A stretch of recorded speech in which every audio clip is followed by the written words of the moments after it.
The elevator doors slid open on the 42nd floor of Manhattan's most exclusive residential tower, and Maria Santos stepped into the marble-lined hallway, her worn sneakers squeaking softly against the pristine floor. She clutched the paper bag containing Mr. Harrison's usual Friday night order, lobster mac and cheese from Le Bernardin, $68 plus tip, and tried not to think about how that single meal cost more than she made in 2 full days of deliveries.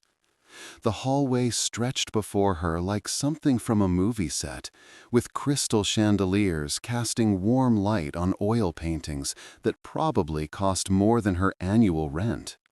She had been making deliveries to Penthouse A for 6 months now, always greeted by the same stern-faced housekeeper, who would take the food with barely a nod and close the door before Maria could even finish "Have a good evening." But tonight was different. Tonight, as Maria approached the heavy mahogany door and pressed the gleaming doorbell, she could hear something she had never heard before: a child's laughter echoing from inside the apartment.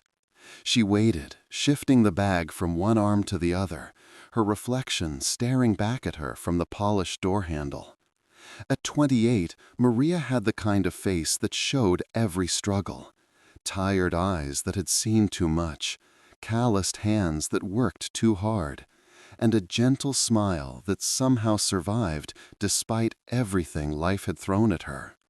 The door opened, and instead of Mrs. Peterson, the usual housekeeper, a little girl with golden curls and bright blue eyes peeked around the frame. She couldn't have been more than 4 years old, wearing a pink princess dress that probably cost more than Maria's entire wardrobe.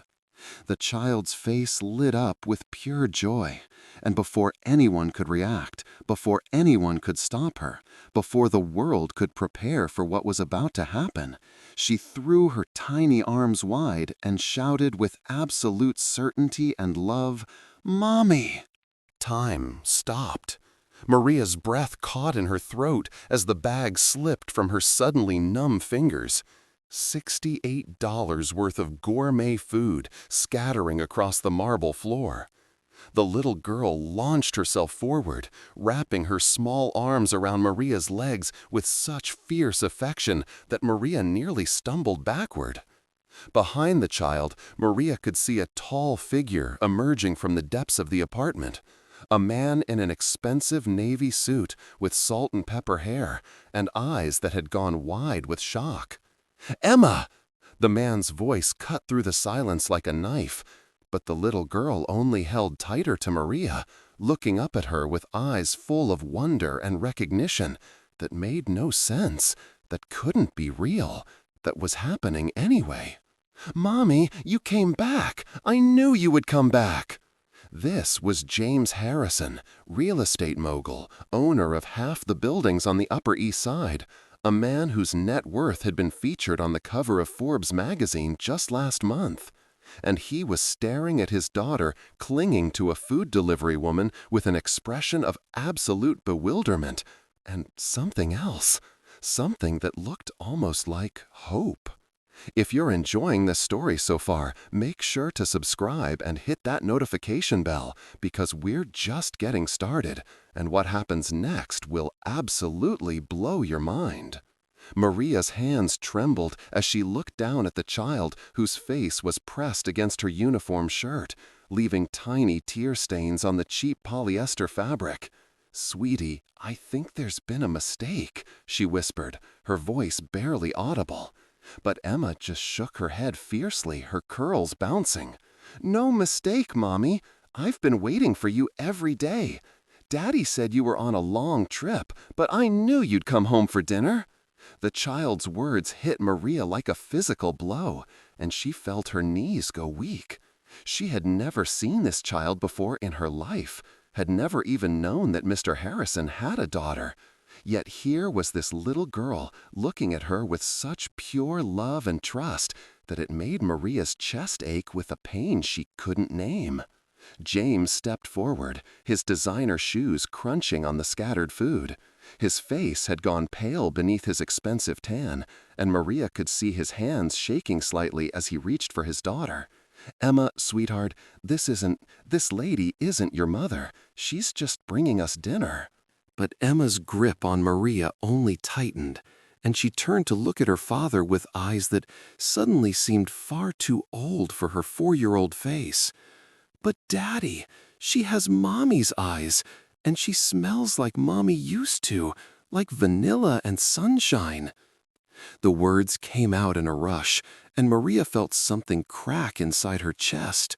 She had been wearing the same vanilla perfume since she was 16, a cheap drugstore bottle that she refilled whenever she could afford it. Maria's own childhood came flooding back, standing in the hallway of a different apartment building, waiting for a mother who never came home, holding on to hope long after everyone else had given up. She knew that look in Emma's eyes, that desperate need to believe, to find love where maybe none existed. And something inside her, something she had buried under years of disappointment and struggle, began to stir. "I think I should go," Maria whispered. But when she tried to step back, Emma's small hands fisted in her shirt. "Please don't leave again," the little girl begged, and tears began to roll down her cheeks. "I've been so good, Daddy. I've been eating all my vegetables and doing my puzzles and not crying when Mrs. Peterson puts me to bed. Please don't make Mommy go away again." James ran his hands through his perfectly styled hair, and Maria could see the exhaustion in his eyes, the weight of trying to be everything to a child who was clearly missing something fundamental. "Emma, baby, we've talked about this. Mommy isn't coming back. She had to go to heaven, remember?" But Emma shook her head so hard her curls flew around her face. "No, Daddy, this is my Mommy now. Can't you see? She came back different, but she came back for us." The child turned those impossibly blue eyes up to Maria again, and Maria felt her carefully constructed walls begin to crumble. Maria knelt down so she was at eye level with Emma, her heart hammering against her ribs. Up close, she could see that the little girl had been crying recently. Her eyes were slightly red and puffy, and there were salt stains on her cheeks. "What's your name, sweetie?" "Emma Rose Harrison," the child said solemnly. "I'm 4 3/4, and I live in the biggest house in the sky. But it's really lonely here, especially at night when Daddy works and Mrs. Peterson watches her stories on TV. Are you really my Mommy now?" The question hung in the air like a prayer, and Maria felt something shift inside her, something that had been frozen for years beginning to thaw. She looked up at James, who was watching the interaction with an expression she couldn't read. "I'm sorry," she said quietly. "I don't know what happened here, but I don't want to confuse her more. Maybe I should—" "Wait." James's voice was rough, and when Maria looked at him, she saw something raw and vulnerable in his eyes. "Just wait a minute." He knelt down beside them, and Maria caught a whiff of his cologne, something expensive and clean that should have intimidated her, but somehow didn't. "Emma, can you tell me more about why you think this is Mommy?" Emma's face scrunched up in concentration, as if she was trying to solve a very important puzzle. "Well, she has kind eyes like Mommy did, and when she smiled at me through the door, my tummy got all warm and happy like it used to. And Daddy, look." She reached up and touched Maria's cheek with one small finger. "She has the same little freckle right here that Mommy had. I remember because I used to kiss it goodnight." Maria's hand flew to her cheek, to the tiny brown spot she had always been self-conscious about. The spot that makeup never quite covered, that she had considered having removed when she was younger but never could afford. James's eyes followed his daughter's finger, and Maria saw recognition flicker across his face. "That's impossible," he whispered, but his voice lacked conviction. Sarah had that same freckle, in that exact spot. His eyes met Maria's, and she saw confusion and something that looked almost like fear. "Who are you?" Before Maria could answer, Emma clapped her hands together with delight. "See, I told you. This is why she came back to us, Daddy. She knew we needed her."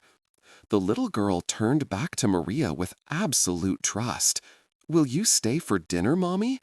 Mrs. Peterson makes really good grilled cheese, but I bet you could make it even better.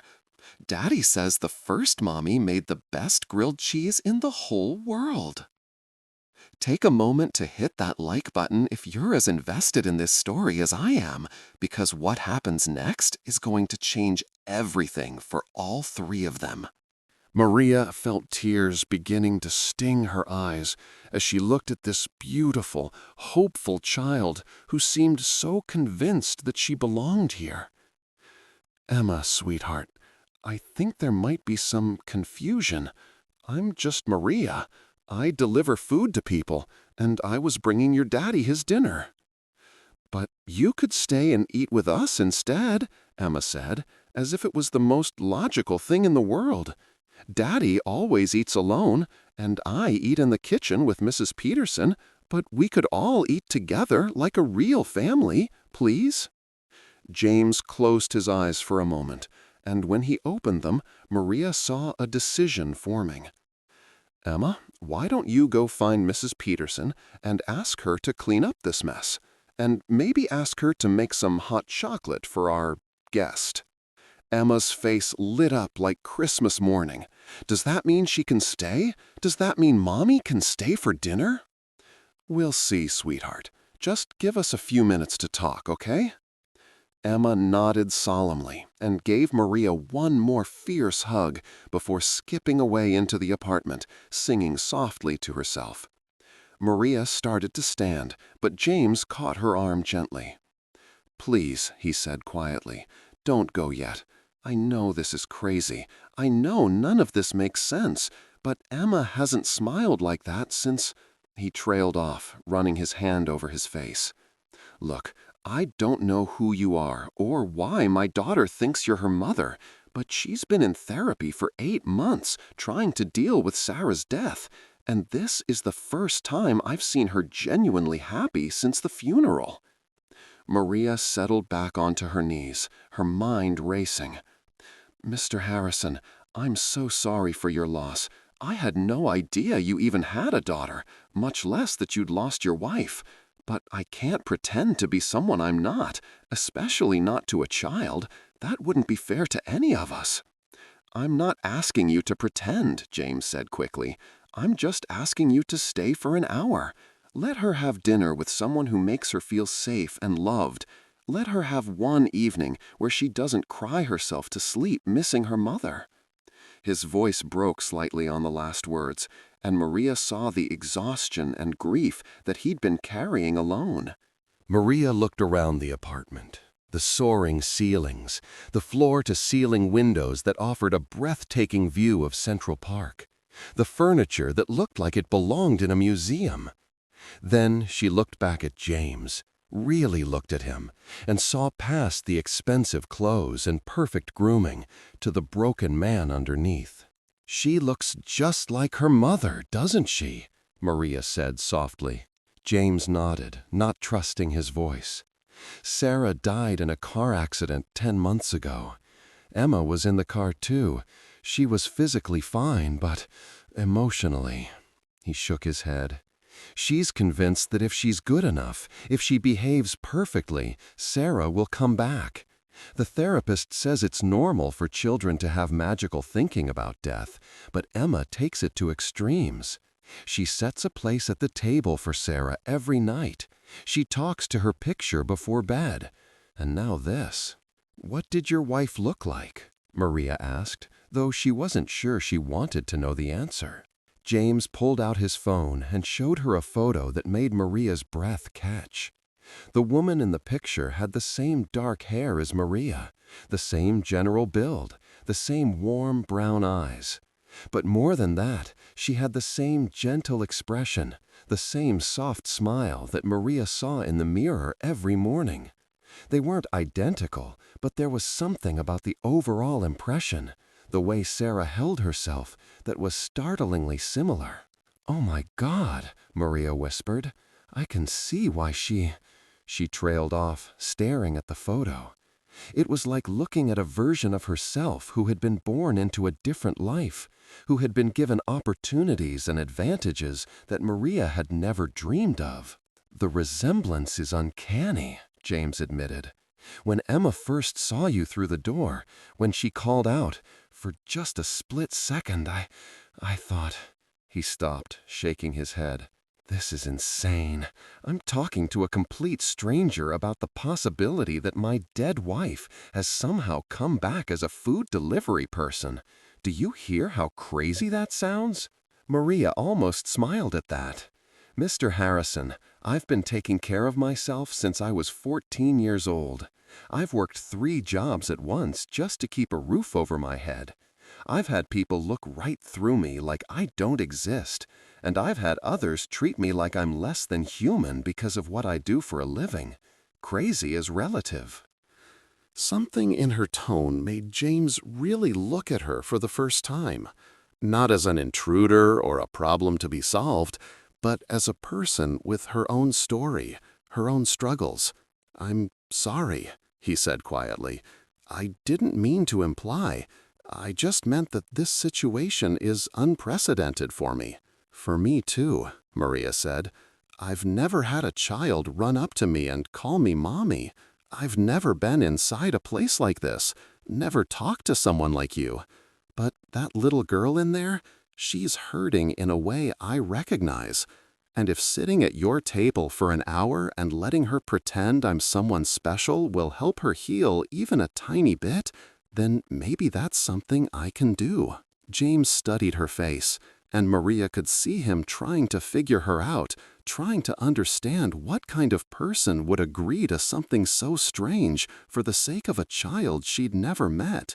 "What's your story, Maria, if you don't mind me asking?" Maria was quiet for a long moment, listening to Emma's voice drifting from somewhere deeper in the apartment as she chattered excitedly to Mrs. Peterson.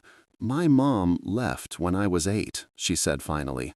Just walked out one day and never came back. I spent 6 years in foster care, aging out of the system at 14. I've been on my own ever since." The words hung between them, and Maria saw something shift in James's expression. Surprise, maybe, or recognition of a kind of pain he couldn't fully understand, but could respect. "I'm sorry," he said, and she could tell he meant it. "Don't be. It made me strong. It taught me that love isn't something you can count on, but kindness. Kindness is something you can choose to give, even when you don't get it back." She paused, then looked toward the sound of Emma's voice. "That little girl has something I never had, a parent who loves her desperately and is trying his best to help her heal. But she also has something I did have, a hole where her mother should be. And maybe, just for tonight, I can help fill that hole just a little bit." James was quiet for a long moment, studying Maria's face as if he was seeing her for the first time. When he spoke, his voice was soft. "You know, Sarah would have liked you. She always said that the measure of a person wasn't what they had, but what they were willing to give when they had nothing left to give." Before Maria could respond, Emma came running back into the foyer, followed by a middle-aged woman in a sensible cardigan who Maria assumed was Mrs. Peterson. The housekeeper's face was a mask of polite confusion as she took in the scene, her employer kneeling on the floor next to a delivery woman in a cheap uniform, both of them surrounded by the remnants of an expensive dinner. "Mrs. Peterson," James said, standing and helping Maria to her feet, "this is Maria. She'll be joining us for dinner tonight." Mrs. Peterson's eyebrows rose slightly, but she simply nodded. "Of course, Mr. Harrison. Should I prepare something special?" "Actually," Emma piped up, bouncing on her toes with excitement, "can we have grilled cheese and tomato soup like real families have? Mommy used to make the best grilled cheese, and I bet this mommy can too." Maria felt a pang in her chest at the child's easy assumption, but she found herself smiling. "I make a pretty mean grilled cheese," she admitted. "It's one of the few things I learned to cook really well when I was young." "See?" Emma clapped her hands together. "I told you she was really mommy. Can she help make dinner, Mrs. Peterson, please?" The housekeeper looked to James, who nodded slowly. "I think that would be lovely, Emma. Why don't you show Maria where the kitchen is?" Emma grabbed Maria's hand with complete trust and began pulling her toward the back of the apartment. "Come on, Mommy. You're gonna love our kitchen. It has 2 ovens and a refrigerator that's bigger than my whole bedroom, and there's a special drawer just for cheese." As they walked through the apartment, Maria tried not to gape at her surroundings. The living room was bigger than her entire studio apartment, with a white leather sectional that faced a wall of windows overlooking the city. Original artwork hung on the walls, and a grand piano sat in the corner like something from a movie. But what struck her most were the small signs of Emma's presence. A stuffed elephant on the couch, crayons scattered on a glass coffee table, a child's drawing taped to the refrigerator that showed 3 stick figures holding hands under a rainbow. The kitchen was indeed spectacular, all marble countertops and professional-grade appliances that Maria had only seen in magazines. But Emma led her straight to a small breakfast nook by the window, where a child-sized table and chairs sat next to the main dining table. "This is where I eat with Mrs. Peterson," Emma explained. "But tonight we can all eat at the big table together, right, Mommy?" Maria knelt down so she was at Emma's eye level again. "Emma, sweetheart, I want you to understand something. I'm not really your mommy. Your real mommy was a very special lady who loved you very much, and she's always going to be your mommy, even though she can't be here with you right now." Emma's face fell slightly, but then she reached out and touched Maria's cheek again, that same gentle gesture that had shaken James so deeply. "I know that," she said seriously, "but maybe you could be like a practice mommy just for tonight, so I can remember what it feels like to have someone tuck me in and sing me songs and make my grilled cheese with lots of butter the way mommies do." The request was so innocent, so heartbreaking, that Maria felt tears spring to her eyes. She looked over Emma's head to where James stood in the doorway and saw her own emotion reflected in his face. "Okay," Maria whispered, "just for tonight, I can be your practice mommy." Emma's smile could have powered the entire city, and she threw her arms around Maria's neck with such joy that Maria almost lost her balance. "Thank you, Mommy! This is going to be the best dinner ever!" And despite everything, despite the insanity of the situation, despite the fact that she was in a world so far from her own that it might as well be another planet, despite the knowledge that this was just one evening that would end with her going back to her tiny apartment and her empty life, Maria found herself believing that maybe, just maybe, Emma was right. Let me know in the comments what you would do in this situation.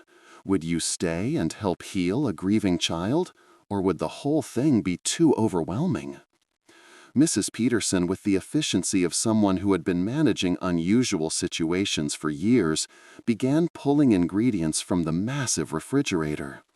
"We have several types of cheese," she said diplomatically. "What would you prefer for the sandwiches?" "Sharp cheddar and a little bit of cream cheese," Maria said without thinking. "It makes them extra creamy, and you have to butter both sides of the bread, not just one." Emma gasped with delight.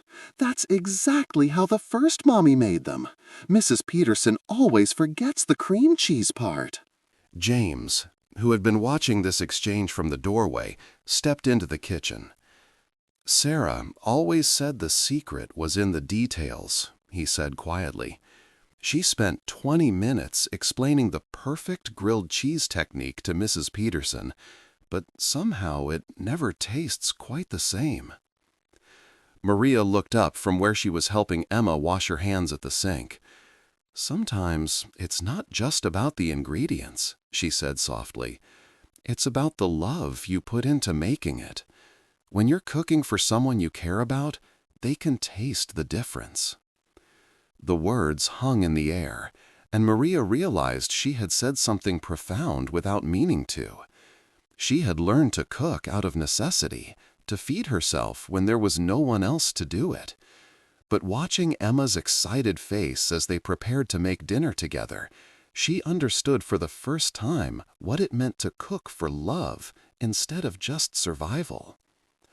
"Can I help stir the soup?" Emma asked, climbing onto a step stool next to the stove. "The first mommy always let me help, even when I was really little." "Of course you can help," Maria said, wrapping her arms around Emma from behind to guide her hands on the wooden spoon. The gesture was so natural, so instinctive, that it took Maria a moment to realize she had never done anything like this before. She had never cooked with a child, never felt the weight of small hands in hers, never experienced the simple joy of teaching someone something new. As they worked together, Emma chattered happily about her day, about her favorite toys, about the story Mrs. Peterson had read to her that morning. Maria found herself relaxing despite the surreal circumstances, falling into an easy rhythm with the child who seemed determined to treat her like family. "Daddy, look!" Emma called out as Maria helped her flip the first grilled cheese sandwich.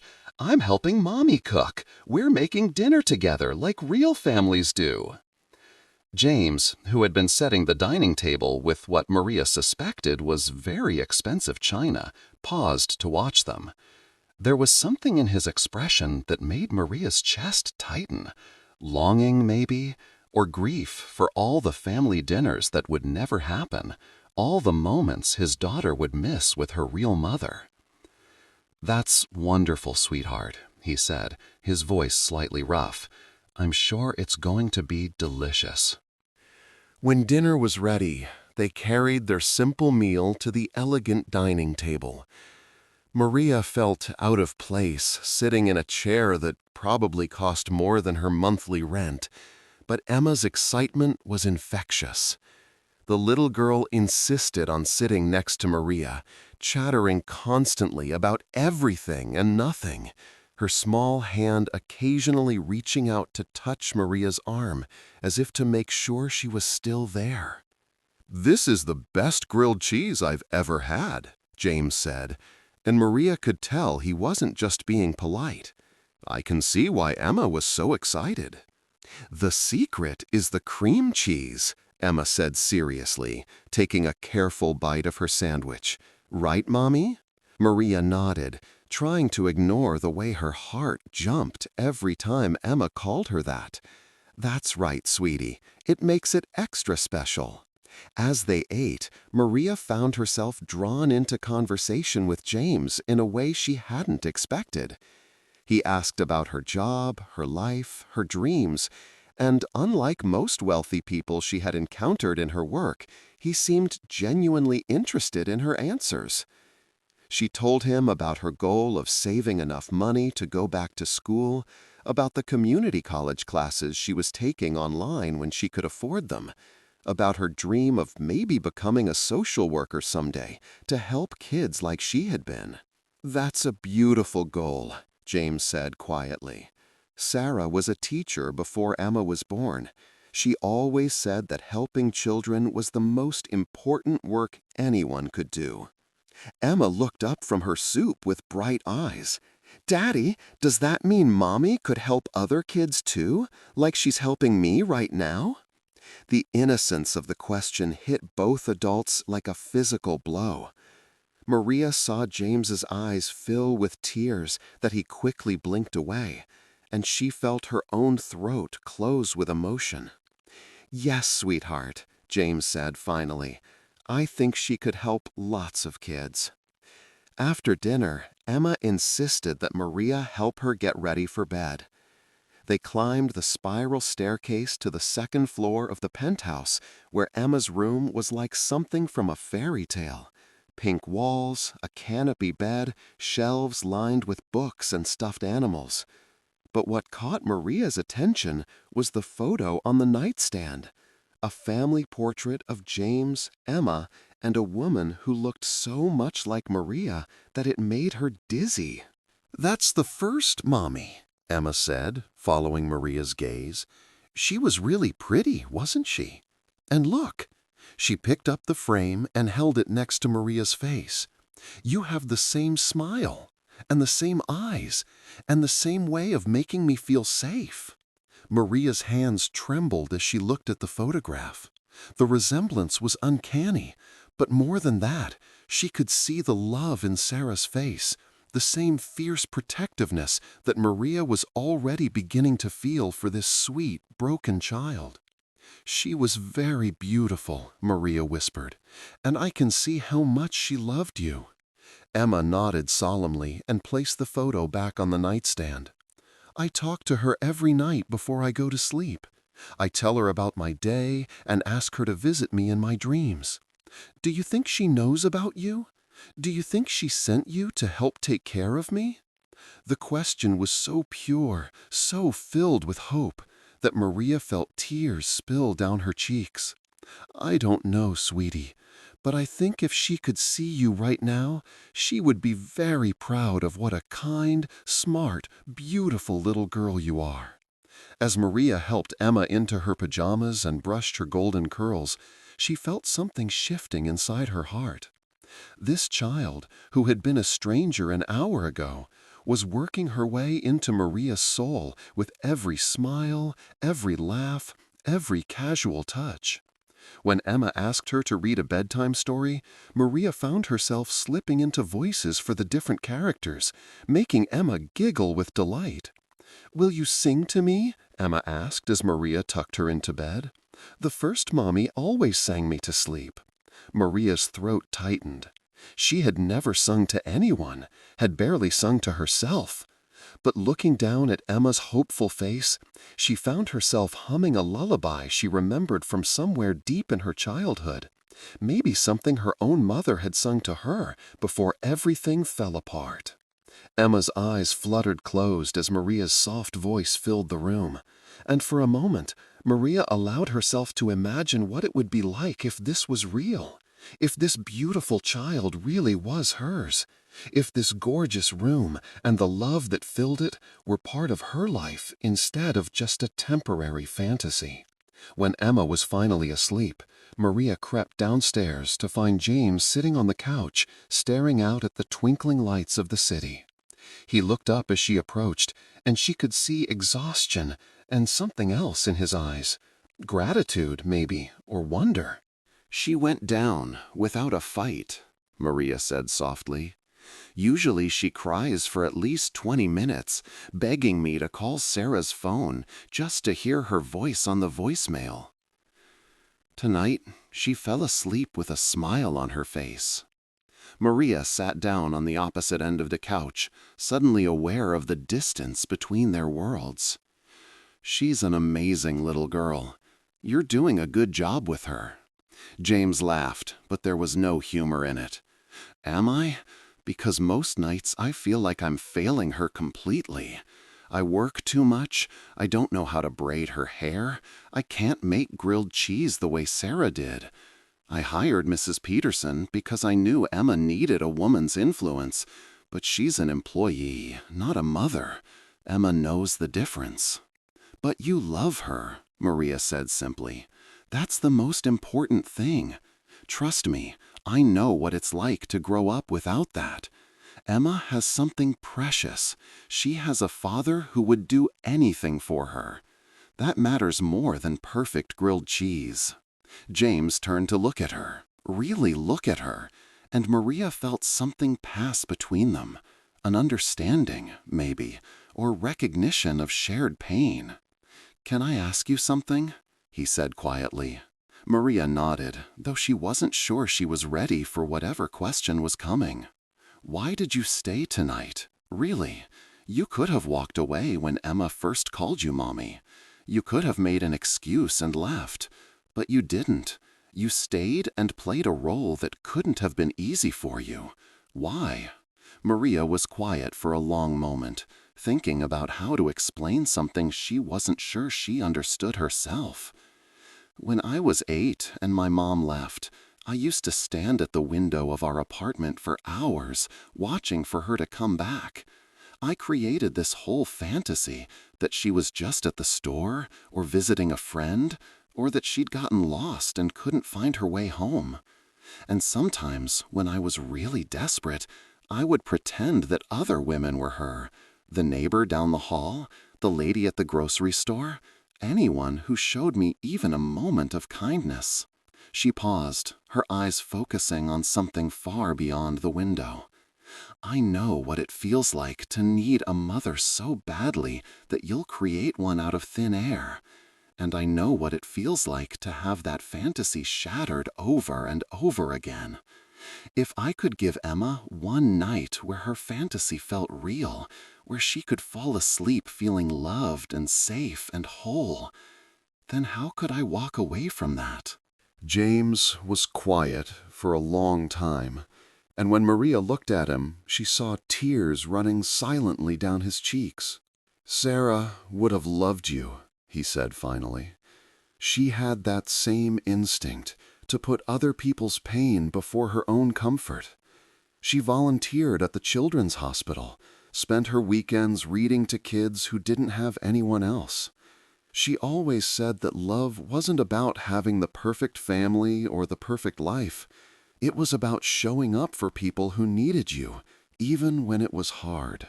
"She sounds like an incredible person," Maria said softly. She was.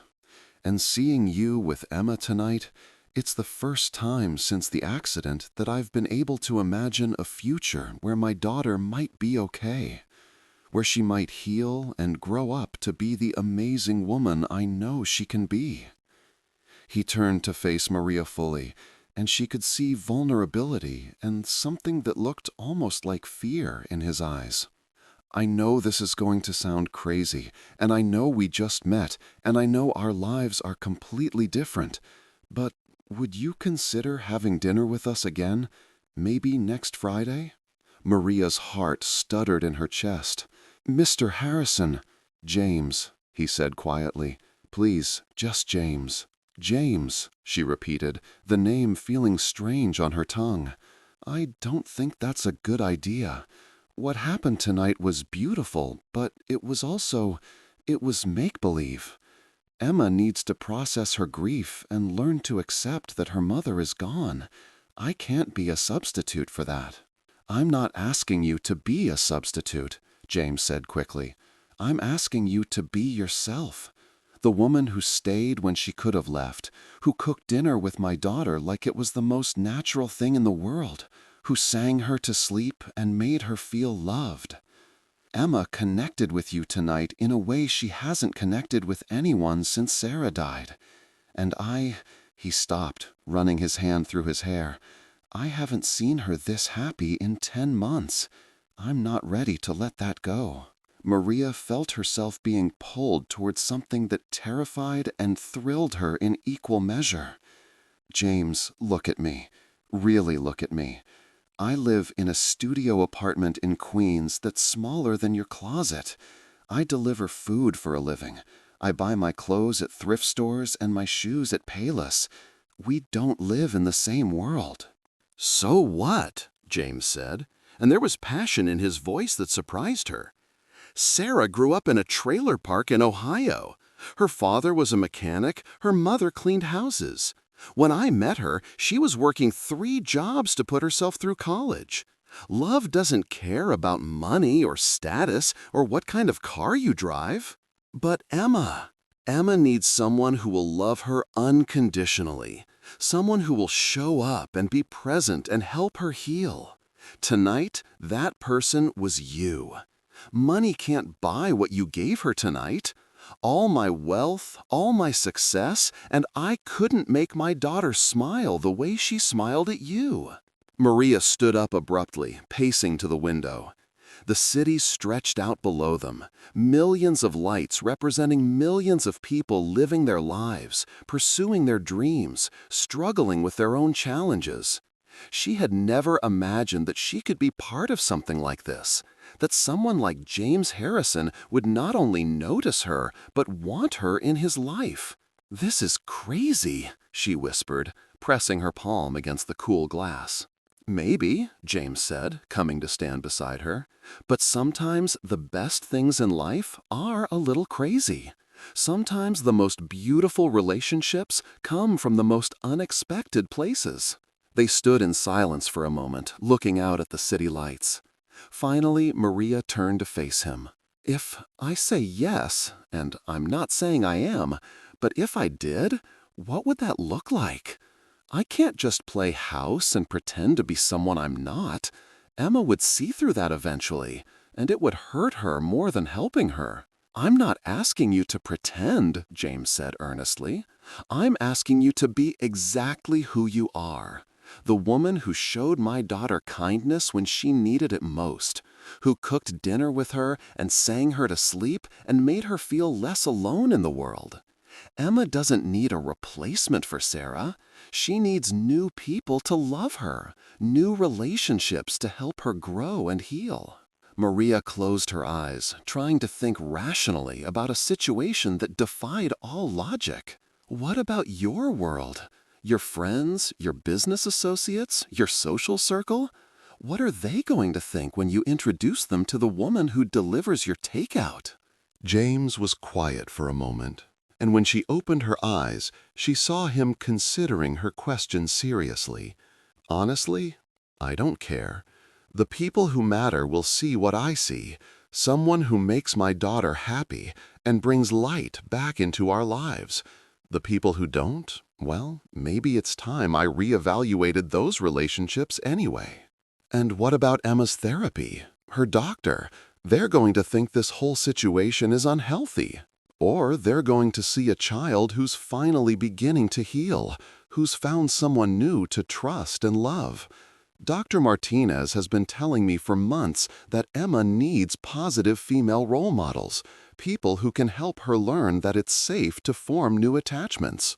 James stepped closer, and Maria could smell his cologne again, could see the sincerity in his eyes.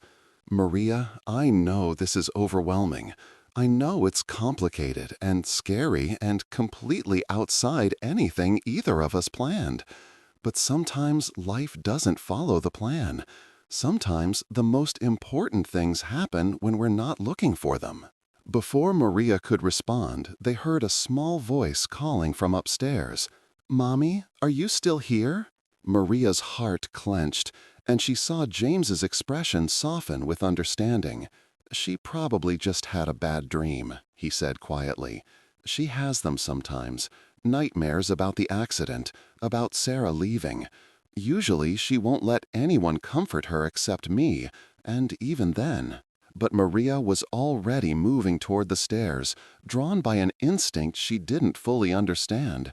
She found Emma sitting up in bed, tears streaming down her cheeks, her small hands fisted in her blanket. "I'm here, sweetie," Maria said softly, sitting on the edge of the bed. "I'm right here." Emma launched herself into Maria's arms with desperate relief. "I dreamed you left too," she sobbed against Maria's shoulder. "I dreamed you went away and never came back, just like the first mommy did." Maria's throat closed with emotion as she held the trembling child. "Oh, Emma, I'm so sorry you had that scary dream." "Promise you won't leave," Emma begged, pulling back to look at Maria with eyes that were far too old, far too familiar with loss. "Promise you won't go to heaven like the first mommy did." The request was impossible, heartbreaking, and completely understandable. Maria looked into Emma's face and saw her own childhood fears reflected back at her. The terror of being abandoned, the desperate need for someone to stay, someone to choose her. And in that moment, she made a decision that surprised even her. "Emma, I can't promise that nothing bad will ever happen, because sometimes life is scary and unpredictable. But I can promise you this: I will never choose to leave you. If I'm in your life, it's because I want to be there. And I will always, always tell you the truth about where I'm going and when I'll be back." Emma studied her face with the serious intensity that only children can manage. "Do you want to be in my life?" The question hung in the air, simple and profound. Maria thought about her empty apartment, her lonely evenings, her careful, quiet existence that kept her safe, but also kept her isolated. Then she looked at this beautiful, wounded child who had somehow seen past all of Maria's defenses to the love she had been guarding so carefully. "Yes," Maria whispered, and as she said it, she realized it was the most honest thing she had ever said. "I want to be in your life very much." Emma's smile was like sunrise after the longest night. "Then you can come back tomorrow, and the day after that, and we can make more grilled cheese, and you can teach me more songs, and maybe we can paint pictures together?" Maria laughed through her tears. "If your daddy says it's okay, then yes, I would love to do all of those things with you." "Daddy always says yes when it makes me happy," Emma said, with the confidence of a child who knows she is deeply loved. "And you make me so happy, Mommy. You make the sad feeling in my tummy go away." As Maria tucked Emma back into bed and watched her drift off to sleep with a peaceful smile on her face, she felt something fundamental shift inside her heart.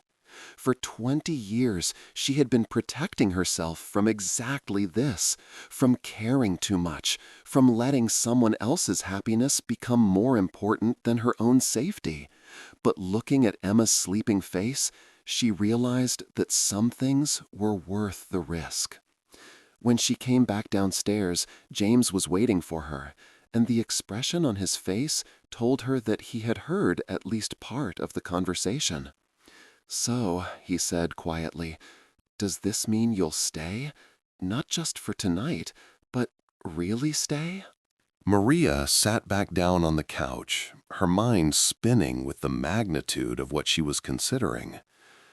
"I have questions, lots of them, and concerns." "Of course you do. Ask me anything." "What happens when Emma starts getting attached to me and then realizes I'm not her real mother? What happens when the novelty wears off and she starts acting out because I can't replace what she lost?" James was quiet for a moment, considering her question seriously.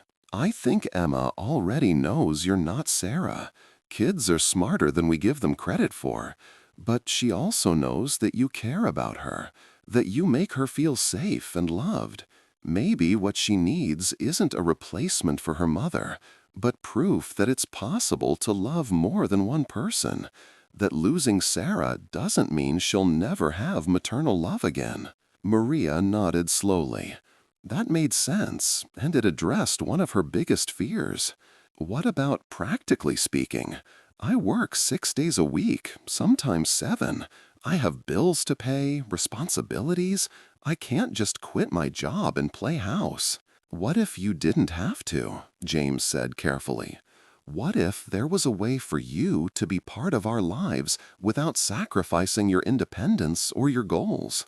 Maria looked at him suspiciously. "What do you mean?" "Emma's going to start kindergarten next year, but she'll need after-school care. Mrs. Peterson is wonderful, but she's not you. What if, instead of delivering food to strangers, you helped take care of Emma, picked her up from school, helped with homework, made dinner together, the way you did tonight?" "You're offering me a job," Maria said flatly. "I'm offering you a chance to be part of our family while still maintaining your own life and goals. You could take your college classes, work toward your social work degree, have your own space and your own income. But you'd also have us, people who care about you, who want to support your dreams. The offer was tempting, almost too good to be true, and that made Maria suspicious. Why? Why would you want to complicate your life like this? You could hire any nanny in the city, someone with credentials and references and experience with grieving children. James was quiet for a long moment, looking out at the city lights. When he spoke, his voice was soft and honest in a way that made Maria's chest ache. Because in 3 hours, you've given my daughter something I haven't been able to give her in 10 months, hope. Because you looked at her like she was precious and worth your time, not like she was a problem to be managed. Because when she called you mommy, instead of correcting her or making her feel foolish, you found a way to honor both her need and her reality. He turned to face her, and Maria saw vulnerability in his eyes that probably very few people ever got to see. And because I haven't felt this hopeful about anything in a very long time. Sarah always said that family isn't just about blood. It's about the people who show up for you, who choose to stay when things get difficult.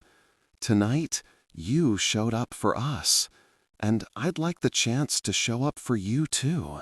The words hit Maria like a physical blow, touching on the deepest longing she had carried her entire life, the need to belong somewhere, to be chosen, to matter to someone.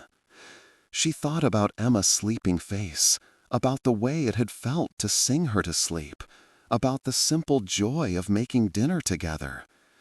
She thought about James's kindness, the way he had listened to her story without judgment, the way he looked at her like she was someone worth knowing. "This is terrifying," she whispered.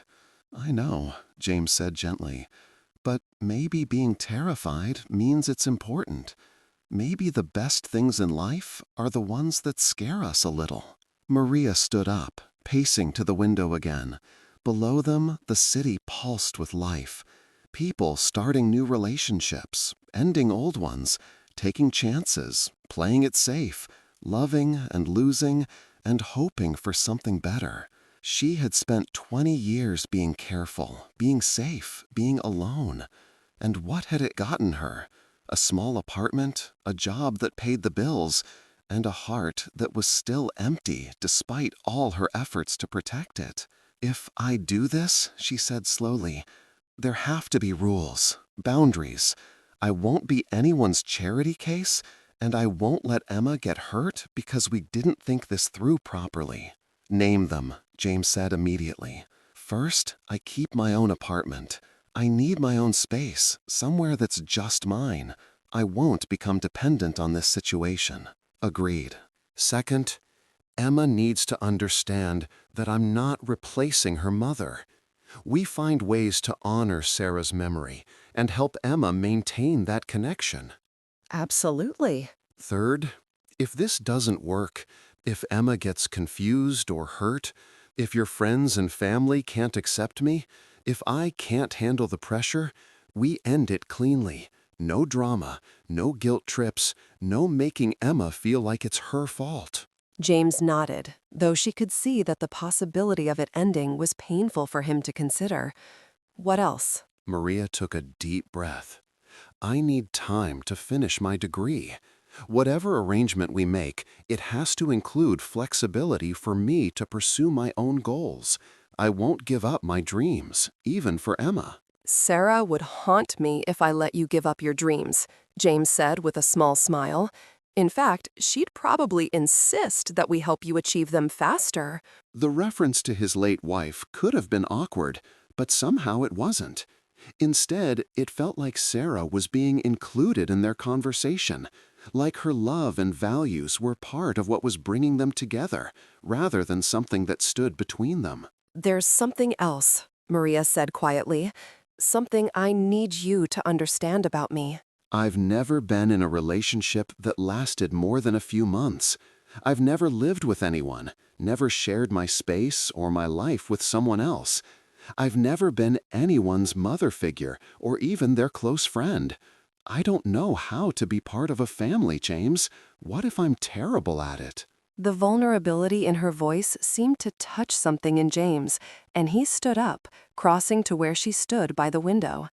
Do you want to know what I saw tonight? He said softly. I saw a woman who instinctively knew how to comfort a scared child. I saw someone who cooked with love, who sang lullabies like she was born to it, who made my daughter laugh for the first time in months. You might not have experience, Maria, but you have something much more important. You have heart. He paused, looking out at the city lights. Besides, I don't know how to do this either. I've never been a single father. I've never had to navigate my daughter's grief while dealing with my own. I've never had to figure out how to honor my wife's memory while still being open to new relationships. We're both figuring it out as we go. The honesty in his voice, the admission that he was just as lost and scared as she was, somehow made Maria feel less alone. What if we mess up? What if we hurt Emma by trying to help her? Then we learn from our mistakes and do better next time, James said simply. That's what parenting is, Maria. Showing up, doing your best, and loving someone enough to keep trying even when you get it wrong. Maria was quiet for a long time, wrestling with fears that had kept her safe but lonely for most of her adult life. Finally, she turned to face James and saw her own mixture of hope and terror reflected in his eyes. Okay, she said quietly, let's try this. But we start slow. A few dinners a week, maybe some weekend activities with Emma. See how it goes for everyone involved. James's smile was like watching the sun come up, brilliant and warm and full of possibility. Really? You'll do this? I'll try, Maria corrected. I can't promise it will work, but I can promise I'll try my best.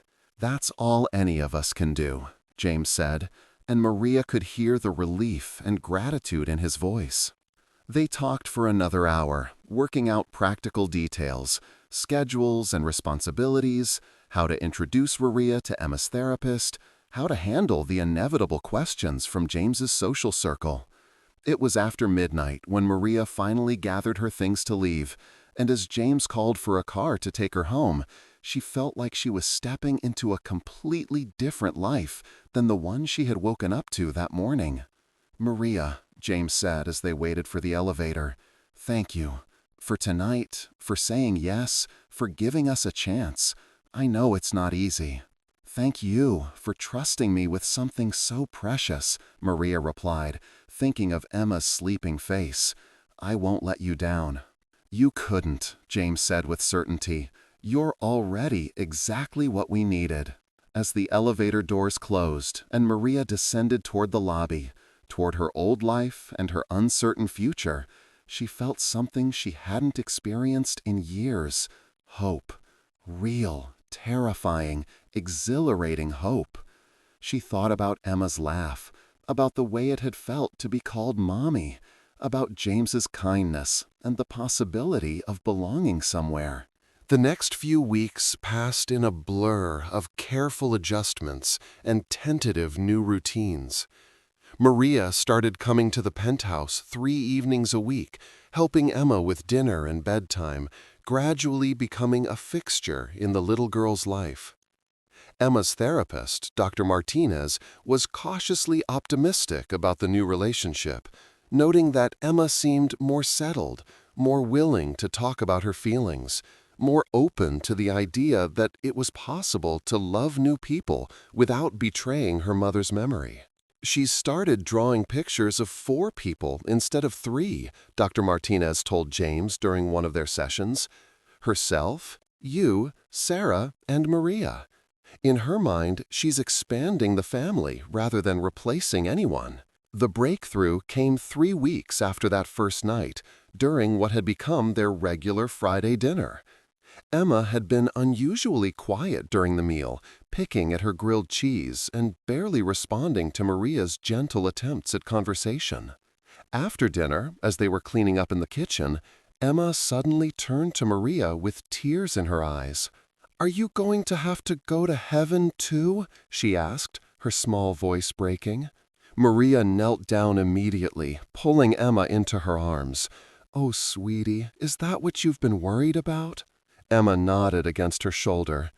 "Mrs. Peterson said that sometimes God needs the best mommies in heaven to take care of the angel babies. What if God decides he needs you too?" The innocent theology broke Maria's heart, and she looked over Emma's head to where James stood frozen in the doorway, his face pale with the realization of what his daughter had been carrying. "Emma, look at me," Maria said gently, pulling back so she could see the child's face. "I need you to understand something very important. Your first mommy didn't choose to go to heaven. She didn't want to leave you, not even for a single day. Sometimes sad things happen that nobody wants and nobody can control. But as long as I'm healthy and safe, I will be right here with you." "But what if you get in a car accident like the first mommy did?" Emma whispered. "Then you and Daddy will take care of each other, just like you've been doing. And you'll remember how much I love you and how proud I am of what a brave, smart, wonderful girl you are. But Emma, we can't spend our whole lives being scared of things that might never happen. We have to focus on loving each other right now, today." Emma was quiet for a long moment, processing this. Then she looked up at Maria with those impossibly blue eyes. "Do you love me right now, today?"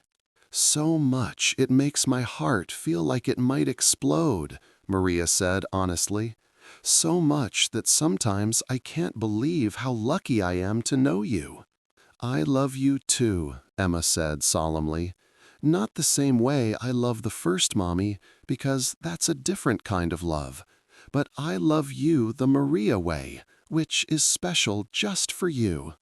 The simplicity and wisdom of the statement took Maria's breath away. This 4-year-old child had somehow figured out what many adults never understood: that love multiplies rather than divides, that the heart has an infinite capacity for new connections without diminishing the old ones. "I love you the Emma way too," Maria whispered, and she meant it with every fiber of her being. That night, as Maria was saying goodbye, Emma made a request that surprised everyone. "Can Maria sleep over tomorrow night, like a real sleepover, with popcorn and movies and staying up late?" James looked to Maria, who found herself nodding before she could overthink it. "If your daddy says it's okay, I'd love to have a sleepover with you." "Can we invite Mrs. Peterson too?" Emma asked, "so she doesn't feel left out?" The inclusion of the housekeeper in their plans was so typically Emma, always thinking about other people's feelings, always trying to make sure everyone felt loved and included. It was a quality she had clearly inherited from her mother, and Maria felt a deep respect for the woman who had raised such a compassionate child. The sleepover was a revelation. Maria had never experienced the simple joy of building blanket forts, or the controlled chaos of letting a 4-year-old help make homemade pizza.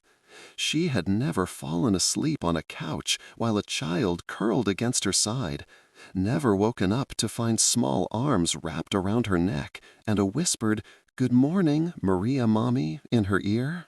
But more than that, she began to see James in a new light.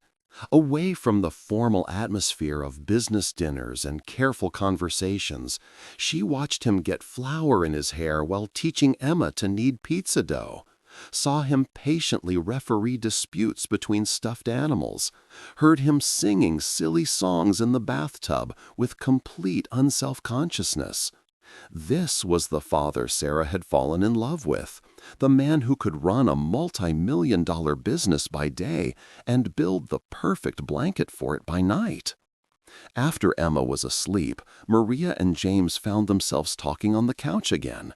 But this time, the conversation was easier, more natural. They talked about their childhoods, their fears, their dreams for Emma's future. Maria learned that James had grown up middle class in Ohio, that he had worked his way through college and built his business from nothing. James learned that Maria had taught herself to read before she started school, that she had been the valedictorian of her high school class despite everything she had been through, that her dream of becoming a social worker came from a deep desire to help other kids navigate the system that had failed her so completely. "You're going to be amazing at that," James said quietly. "You have the kind of insight that only comes from lived experience, plus the compassion to help without judgment." "Sometimes I wonder if I'm too damaged to help anyone else," Maria admitted. "Like maybe I should fix myself first before I try to fix other people's problems." "Maybe that's exactly why you'll be so good at it," James suggested. "Maybe the kids you work with will need someone who understands that being broken doesn't make you less worthy of love. Maybe they'll need someone who can show them that it's possible to build a beautiful life even after a difficult start." The conversation went on until nearly dawn, and Maria found herself sharing things she had never told anyone.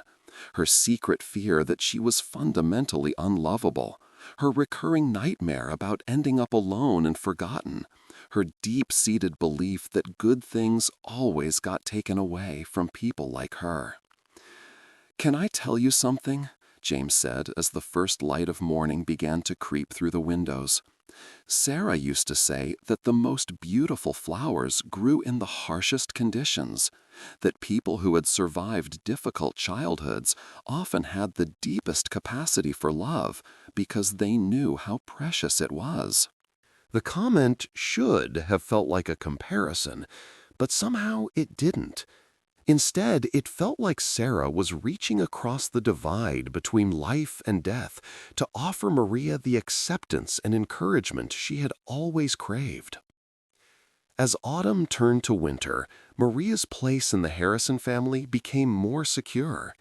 She had her own key to the penthouse, her own space in Emma's routine, her own relationship with both father and daughter that was separate but interconnected. She was there for Emma's first day of kindergarten, standing next to James as they watched their brave little girl walk into the classroom with her backpack and her determined smile. She was there for James's birthday, helping Emma plan a surprise party that involved homemade cookies and off-key singing and enough love to fill the entire penthouse. She was also there for the hard moments, the night Emma had a fever and wanted only Maria to read to her, the day she came home from school crying because another child had asked why her mommy was dead, the afternoon she found Sarah's wedding ring in James's drawer and asked if Maria would ever marry her daddy so she could have a mommy who wouldn't go to heaven. Comment below and tell me what you think should happen next. Should Maria and James explore a romantic relationship, or should they keep things focused on Emma? Each challenge brought them closer together, building trust and understanding that went beyond their original arrangement. Maria discovered that she had instincts she never knew existed, the ability to soothe nightmares with soft songs, to turn tears into laughter with silly voices, to make the ordinary moments of childhood feel magical and special. James discovered that partnership didn't have to mean losing independence, that sharing the load of parenthood actually made both of them better at it. The real test came in December as Emma's birthday approached. It would be her first birthday without Sarah, and everyone was anxious about how to handle it. Emma had been asking for weeks if Sarah could come to her party, if maybe she could visit from heaven just for one day, if Maria could call her and ask her to come back. "I don't know how to do this," James confessed to Maria one evening as they planned the party. "How do we celebrate when she's going to be missing Sarah so intensely? How do we make it happy when it's going to be the hardest day we've had since the funeral?" Maria thought about her own childhood birthdays, the ones that passed unacknowledged in foster care, the loneliness of marking another year with no one to celebrate with. Maybe the goal isn't to make it happy, she said slowly. Maybe the goal is to make it full of love, even if some of that love comes with sadness. Together, they planned a party that honored both celebration and grief. They hung photos of Sarah throughout the apartment, set a place at the table for her, and encouraged Emma to tell stories about birthdays she had shared with her mother. But they also filled the day with new traditions, making Emma's cake from scratch together, creating a time capsule of Emma's current favorite things, planting a small tree on the terrace that would grow along with Emma as she got older. The moment that broke everyone's heart came when Emma, surrounded by presents and friends and love, suddenly looked around the room and asked, "Where's my mommy, my first mommy? Didn't she get the invitation to my party?" The room fell silent, and Maria saw James's face crumble with the weight of having to explain death to his baby girl one more time. But before he could speak, Emma continued, her voice matter-of-fact and somehow wise beyond her years. "Oh, that's right, she's in heaven now. But that's okay, because she can see my party from there, and I have my Maria mommy here to help blow out the candles. And next year, maybe she'll send me a sign that she's watching, like a butterfly or a rainbow or something." The acceptance in her voice, the way she had learned to hold both sadness and joy in the same moment, showed Maria how much Emma had grown over the past few months. This wasn't a child who was stuck in denial anymore. This was a child who was learning to live with loss while still being open to love. That night, as they cleaned up after the party, Emma made a request that surprised everyone. "I want to write a letter to my first mommy and tell her about my birthday. And I want to write one to my Maria mommy, too, to thank her for making my party so special." As Maria helped Emma with her letters, sounding out words and forming careful letters, she felt something shift inside her heart one final time. This wasn't about replacing Sarah anymore, or even about helping Emma heal from her loss. This was about family. Real, complicated, imperfect family that was built on choice and commitment rather than just biology. When Emma finished her letters, she looked up at Maria with a smile that was pure sunshine. "Maria, Mommy, will you help me hang these on the refrigerator next to my drawings so both my mommies can see them every day?" As they taped the letters to the refrigerator, Maria noticed that James was watching them with an expression she had never seen before.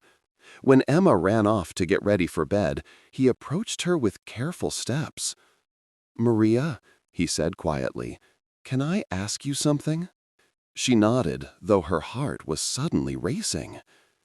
"These past months, they've been the best months Emma and I have had since Sarah died.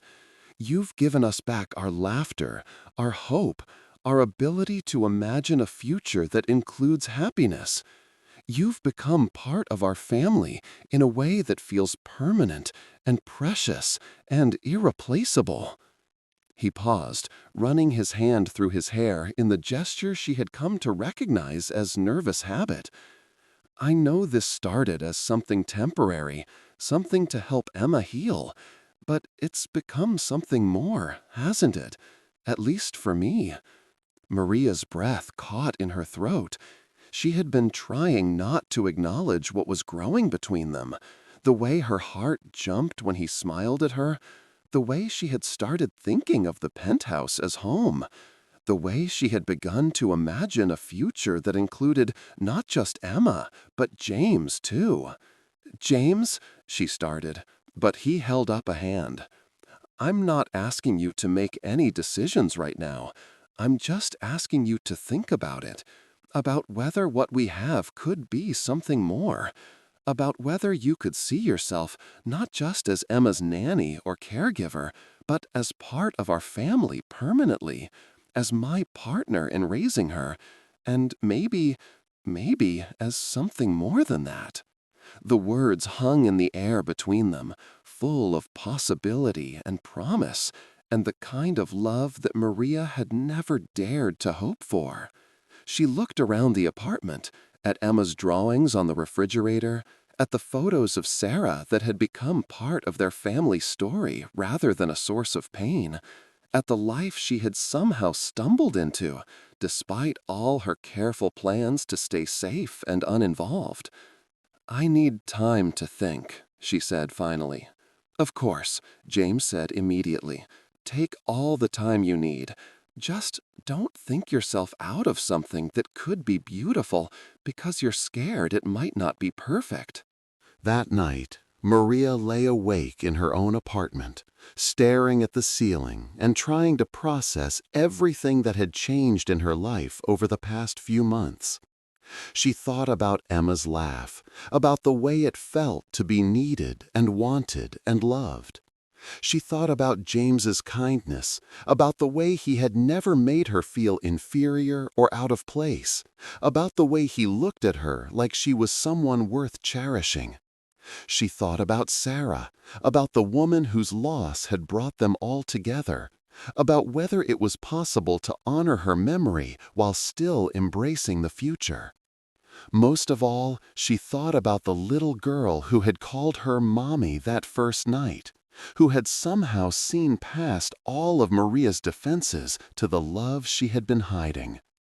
Emma had been right that first night. Sometimes people do come back, just not in the way we expect them to. Sometimes love finds a way to heal the broken places in our hearts, to give us families we never knew we needed, to transform strangers into the most important people in our lives. The next morning, Maria woke up with clarity she hadn't felt in years. She knew what she wanted, knew what she was willing to risk, knew what kind of future she wanted to build. And for the first time in her adult life, she was ready to choose love over fear. She found James in the kitchen, making Emma's breakfast before school. Emma was chattering about a field trip to the zoo, her excitement filling the room with infectious energy. When she saw Maria, she launched herself into her arms with the enthusiasm of someone who had never learned to doubt that she would be caught. "Maria, Mommy, guess what? We're going to see the penguins today, and Miss Johnson said we might get to feed them fish." As Maria held Emma and listening to her excited chatter, she caught James's eye over the little girl's head. The hope in his expression, the love in his eyes, the way he looked at her like she was the answer to prayers he hadn't known he was praying. All of it filled her with a certainty that surprised her with its intensity. After Emma left for school, James poured Maria a cup of coffee and waited for her to speak.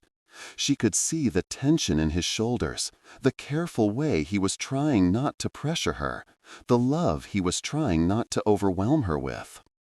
"I've been thinking about what you said last night," Maria began, and she saw James's entire body go still. "About family and partnership and what we could build together." And? James's voice was carefully neutral, but she could hear the hope underneath. "And I think you're right. What we have is something special, something worth protecting and nurturing and growing. Emma needs both of us, but more than that, I think we need each other too." James's face lit up with a smile that could have powered the entire city. "Really? You mean it?" "I mean it," Maria said, and as she said the words, she felt the last of her walls crumble. "I love Emma like she's my own daughter. I love the life we've built together. And I love you, James. Not because you saved me, or because you gave me a place to belong, but because you see me for who I really am, and you choose to love that person." James crossed the kitchen in 2 strides and pulled her into his arms, spinning her around until they were both laughing and dizzy and drunk on the possibility of forever. "I love you too," he whispered against her hair. so much that I can't imagine my life without you in it." As they held each other in the morning light streaming through the penthouse windows, Maria thought about the journey that had brought them here. From that first shocking moment when Emma called her mommy, through months of careful building and tentative trust, to this moment of absolute certainty and commitment. That afternoon, when Emma came home from school bubbling with stories about penguins and polar bears, they sat her down to explain that Maria would be staying permanently, that she would always be part of their family now, that the three of them were choosing to build a life together. Emma's response was typically direct and wise. "Does this mean you and Daddy are going to get married and have a wedding with a big white dress and a cake?" Maria and James looked at each other and burst into laughter. They had been so focused on the big emotional decisions that they hadn't thought about the practical details. "Maybe someday," James said, reaching for Maria's hand. "Would you like that?" "Yes!" Emma clapped her hands together with delight. "And can I be the flower girl? And can we have the wedding in the penthouse so the first mommy can watch from heaven?" "I think that sounds perfect," Maria said, and she meant it with every fiber of her being. As the three of them sat together on the couch, planning a future that would honor the past while embracing new possibilities, Maria marveled at the unexpected turns life could take. 6 months ago, she had been a lonely woman, delivering food to strangers, convinced that love was something that happened to other people. Now, she was part of a family that had chosen each other, part of a love story that had grown from tragedy and loss into something beautiful and unbreakable. Emma fell asleep between them that evening, her head on Maria's lap and her feet in James's, completely secure in the knowledge that she was loved and wanted and safe. As James carried her to bed, Maria looked around the apartment that had become home and felt gratitude so deep it took her breath away. When James came back downstairs, he found Maria standing by the window, looking out at the city lights that had witnessed their entire journey. "What are you thinking about?" he asked, wrapping his arms around her from behind. "I'm thinking about that first night," Maria said, leaning back against his chest. "About how Emma saw something in me that I didn't even know was there. About how sometimes the most broken people can help heal each other."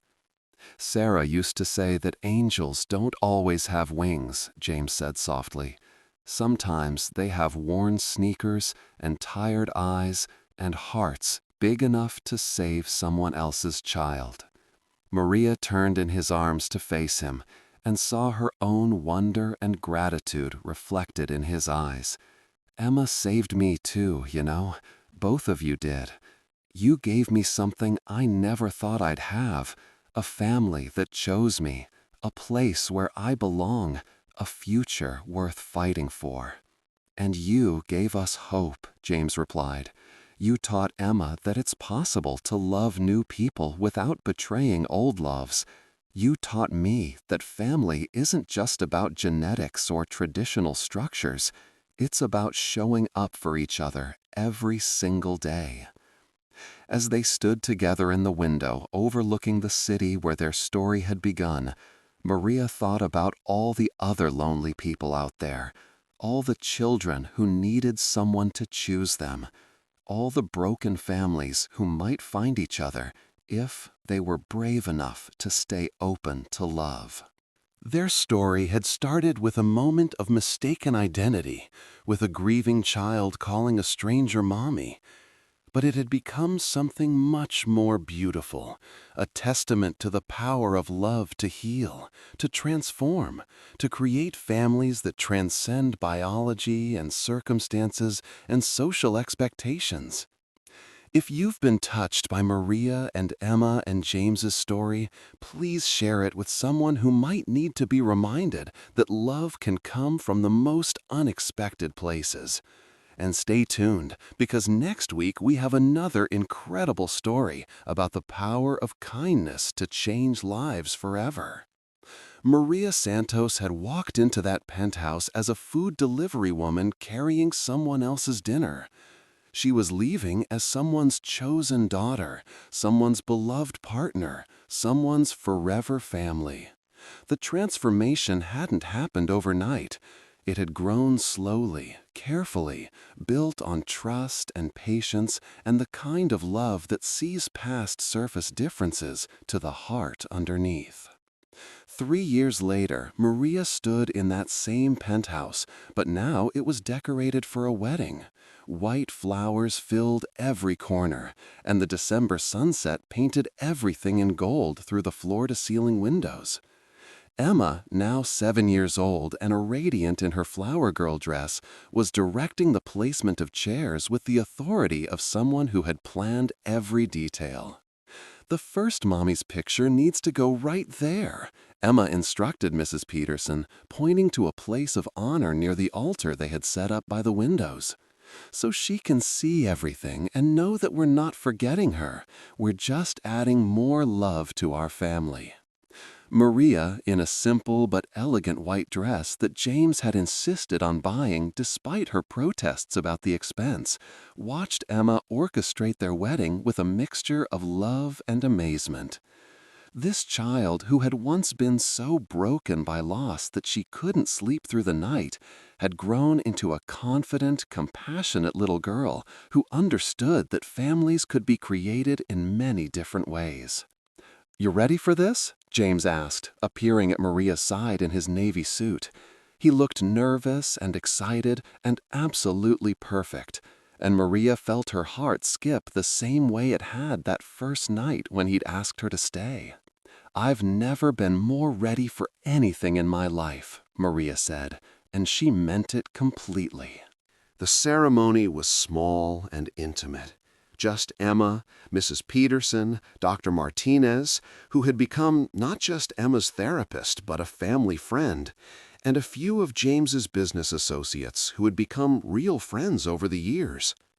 Maria had no family to invite, but as she looked around the room at the people who had chosen to be there, she realized she didn't need anyone else. This was her family now. The people who had seen her at her most vulnerable and loved her anyway. The people who had helped her build a life she never could have imagined. When the minister asked if anyone had objections to the union, Emma raised her small hand with complete seriousness. "I have something to say," she announced, and Maria felt her heart stop for a moment. "What is it, sweetheart?" the minister asked kindly. Emma stood up and walked to where Maria and James were standing, taking both their hands in her own. "I just want everyone to know that this isn't just Daddy marrying Maria. This is all three of us becoming a forever family. And I think the first mommy is really happy about it because she always wanted Daddy and me to be loved and taken care of. So this isn't sad. It's the happiest thing that ever happened to us." There wasn't a dry eye in the room as Emma spoke, and Maria felt tears streaming down her own cheeks as she looked at this amazing child who had somehow grown wise enough to understand that love multiplies rather than divides, that honoring the past and embracing the future weren't contradictory but complementary. "Thank you, Emma," the minister said gently.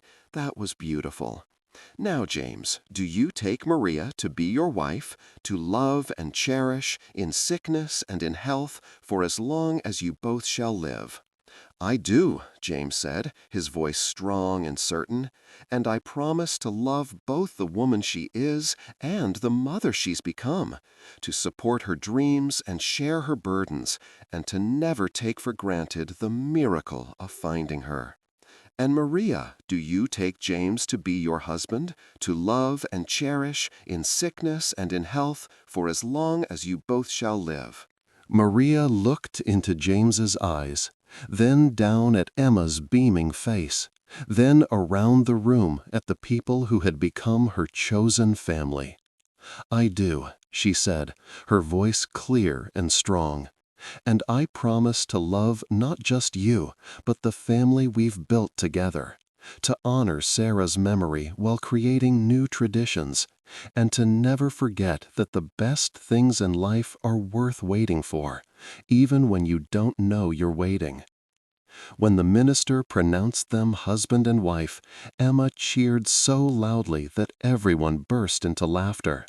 As James kissed his new wife and Emma launched herself into both their arms, Maria felt complete in a way she had never experienced before.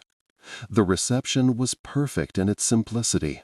Emma had insisted on grilled cheese sandwiches and tomato soup alongside the more elegant fare, and Maria had made the wedding cake herself, a skill she had learned over the past 3 years as she discovered the joy of cooking for people she loved.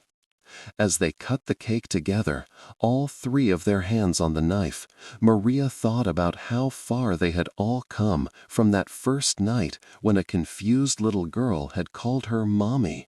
"What are you thinking about?" James asked as they swayed together during their first dance, Emma spinning around their feet in her flower girl dress.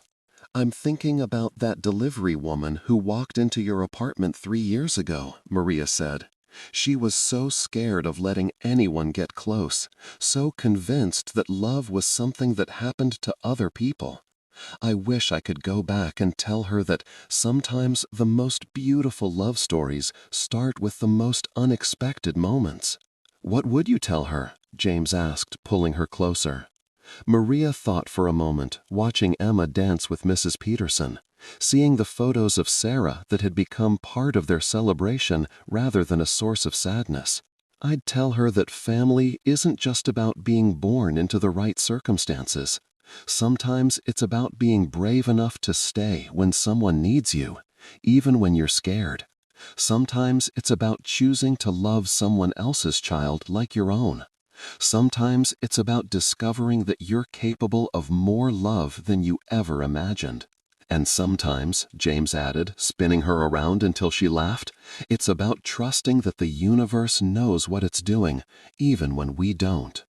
As the evening wound down and Emma finally fell asleep in Maria's arms, exhausted from excitement and dancing, Maria carried her up to her room, the same room where she had sung her first lullaby 3 years ago. As she tucked Emma into bed, the little girl's eyes fluttered open. "Maria, Mommy," she whispered. "Yes, sweetheart. I'm really glad you came to bring us dinner that night. I'm really glad I knew you were my mommy, even when you didn't know it yet." Maria's throat closed with emotion as she smoothed Emma's hair away from her face. "I'm glad too, baby. I'm so glad you saw something in me that I couldn't see in myself." "That's what mommies are for," Emma said, with the matter-of-fact wisdom that never ceased to amaze Maria. "They see the best parts of you, even when you forget they're there." As Emma drifted back to sleep, Maria sat in the chair beside her bed, the same chair where she had sung that first tentative lullaby, and marveled at the journey that had brought them all here. She thought about the lonely woman she had been, delivering food to strangers and going home to an empty apartment every night. She thought about the scared little girl who had lost her mother and desperately needed someone to choose her. She thought about the grieving widower who had been trying to be everything to his daughter while dealing with his own broken heart. None of them had been looking for each other that night. None of them had planned for their lives to become so beautifully entangled. But sometimes the most important things happen when we're not looking for them, when we're just trying to get through another ordinary day. Maria had learned that love doesn't always look the way we expect it to. Sometimes it comes disguised as a job opportunity, or a confused child's mistaken identity, or a chance encounter that changes everything. Sometimes it grows slowly, carefully, built on trust and shared meals and bedtime stories. Sometimes it requires us to be braver than we ever thought possible, to risk our carefully guarded hearts for the chance of something extraordinary. When she finally went downstairs, she found James waiting for her, still in his wedding suit, but with his tie loosened and his sleeves rolled up, cleaning up the last of the reception dishes. "How is she?" he asked, looking up from the sink. "Perfect," Maria said, crossing to wrap her arms around her new husband from behind. "Happy and exhausted and absolutely perfect." They finished cleaning up together, moving in the easy synchronization of people who had learned each other's rhythms over years of shared domesticity. It was a simple moment, washing dishes after their wedding, talking quietly about Emma's school play next week, planning their modest honeymoon to the mountains where Emma would come with them because none of them wanted to be apart.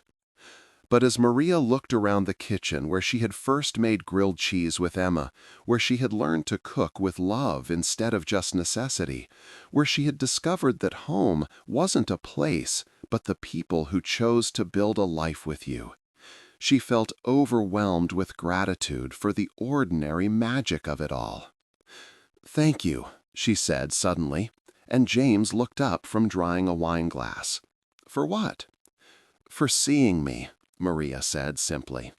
"For seeing past the uniform and the circumstances and all the reasons why this shouldn't have worked. For seeing that I could be more than just someone who delivered your food." James set down the glass and pulled her into his arms, holding her close in the kitchen where their family had truly been born. "Thank you," he said against her hair, "for being brave enough to love us even when you were scared. For showing Emma that it's possible to open your heart again after it's been broken. For teaching me that family isn't just about biology, it's about choice and commitment and showing up for each other every single day." They stood there in the quiet kitchen, holding each other and listening to the city humming 42 floors below them. Maria thought about all the other stories happening in those lights. People finding love, losing it, starting over, taking chances, building families in all the different ways that families could be built. Their story had started with a moment of mistaken identity, but it had become something much deeper. A testament to the power of love to transform, to heal, to create beauty from brokenness.